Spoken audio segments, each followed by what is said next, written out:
You've tuned into The Mountain Gardener with your host, Ken Lain. Gardening, it can be challenging, but with these simple insider tips, you'll reap huge rewards. Now, let's tune into today's Mountain Gardener with Ken and Lisa. And welcome to this week's edition of The Mountain Gardener. Your host, Ken Lain, here every week talking about the landscapes of northern Arizona. And we are into a lot of activity in the gardens right now. Right now, we're seeing a lot of pollinators, a lot of birds, and migrations kind of back and forth. You're seeing different kinds of birds. Just saw a golden eagle, not over my gardens, but as I'm driving home over a ridge line kind of stuff. Kind of cool to watch. Big birds of prey. But I'm noticing a lot of different pollinators in my gardens. Of course, we've had this generational buildup here. The birds came in, they had a roost, they had some babies, and they had some more babies, and now there are birds everywhere. Bees can be the same way. Butterflies can be the same way. Hummingbirds can definitely be the same way. You start out with a few hummingbirds, and then there's more because they're hatching. They're getting more. They're trying to get their strength up because they know that the migration is coming. And so they're trying to build up their strength of their wings and their body weight. It's a lot going on. I noticed that in my own gardens, there's this beautiful black bumblebee. It's a bumblebee. It's a larger bee, quite large. And it's on my, what was it on? Sunflowers. It's on geraniums. It's on petunias. And it looks like a bumblebee it kind of even has some stripes to it, but it's all black. And that is a cutter bee. It's related to a bumblebee. It is a bee. It's actually a pollinator. And it's the one that actually takes and puts a perfect kind of like dime-sized hole in your foliage. What it's doing is it's harvesting the foliage and taking it back to the nest, and they use it in the hive. I actually think, you entomologists, you kind of correct me on this, but I think they're making like foliage stew, some fungal stuff so they can feed their youngs. And there's all kinds of this symbiotic thing that happens. They're a very beneficial bee out in the gardens. They do leave some holes in the foliage. It used to bother me. Anymore, I kind of go, they're so cute. Look at him. He's so industrious. Look how perfect the circles are in my foliage. And I have more grace now, so I kind of go with them. Their hives are quite small, just a few dozen bees, of the ones that I've come across. Bumblebees generally are smaller hives than, let's say, a honeybee. And something even smaller than that are mason bees. They're real tiny. They're smaller than honeybees. They're bigger than a fly, but smaller than a honeybee. But they're tremendous pollinators. They actually will help your vegetable, your fruit trees, but they're kind of solitary bees. They go out there. I have a difficult time deciding or figuring out what kind of pollinator they are. I know honeybees and butterflies and hummingbirds, they get all the glory. They're the ones that, oh my gosh, that's the only pollinators in the yard. That is not true. There's almost as many. In fact, there's more varieties of flies, not house flies. We're talking different types of garden flies. Many of them look like bees. And the only way I can tell them a difference is a bee has a different kind of eye than a fly does. So if it looks like a bee with a fly eye, that is actually a fly. It's got a different kind of that, it can see from every angle all the time, like a housefly eye on a bee. That's actually, they're pollinating, they're hovering, they're going from flower to flower, tremendous pollinators. And generally, they're loners. They don't come out in groups or force. You don't see like honeybees. You'll see a dozen of them on a sage plant or a salvia. You'll see hummingbirds all over a mimosa or penstemons, these different groups. But these flies or solitary like mason bees are just loners. Just kind of go out and do their own thing. And there's a lot of them everywhere, but they're not congregated. They're not grouped together.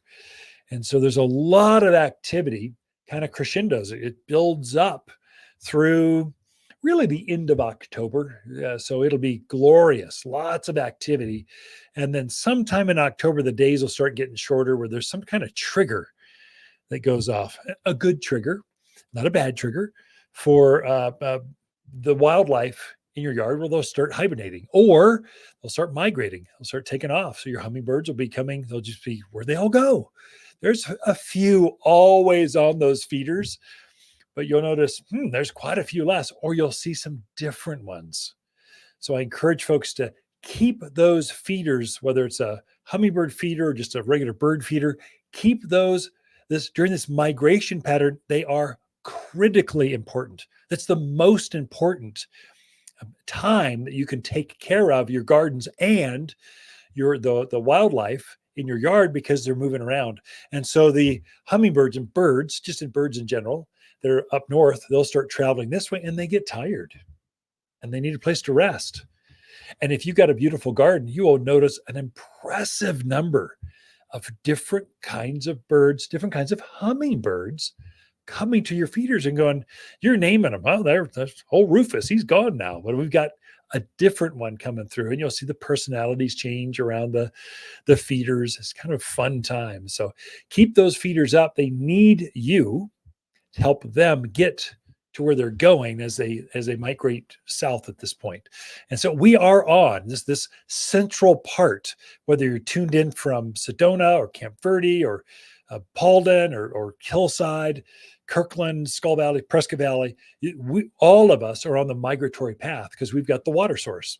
So they're skipping from creek to creek, river to river, stock tank to stock tank, and they're looking for the pathway. And they've got this ancient trail that they just follow back and forth, and it's programmed within there. I think their DNA just knows what to do as they migrate back and forth. Likewise, the youngsters, they're just too stupid to figure out it's time to go. And the old folks, they just ache and they just can't make it. They're just thinking about, can I do it one more time? And so if you can keep those feeders out for them as they figure out, can I make it or can I not? Am I smart enough? Can I take grandpa with me to go down south together? What do I do? So you'll see this interesting thing that happens. That's why your fall flowers are some of the most important. Your echinaceas, your there's whole agastache. There's a whole series of autumn flowers. Mums, of course, get all the glory, but asters are right there. Even a more important phlox, a more important food source for the health. They're beautiful, but they also greatly enhance your wildlife's you can help sustainability. We're all talking about cooling down the earth. Just think about your backyard and the pollinators that are in your own backyard. You can help those directly yourself with your plants and your gardens and your bird bath you can help them out easily just on a back patio of a condo. They'll find that and go, yeah, I'm just going to rest here on the balcony for a bit and just kind of hang out. And they'll suck on the flowers for a little bit, maybe hang out for a day or two, and then off they go. Now, where'd they go? Well, they're moving. They just needed to rest for a couple days, kind of check into the motel, kind of hang out for a couple days, get your feet underneath it, and get your wings underneath it, and take off again. So it's kind of a fun time. This is the decoration time.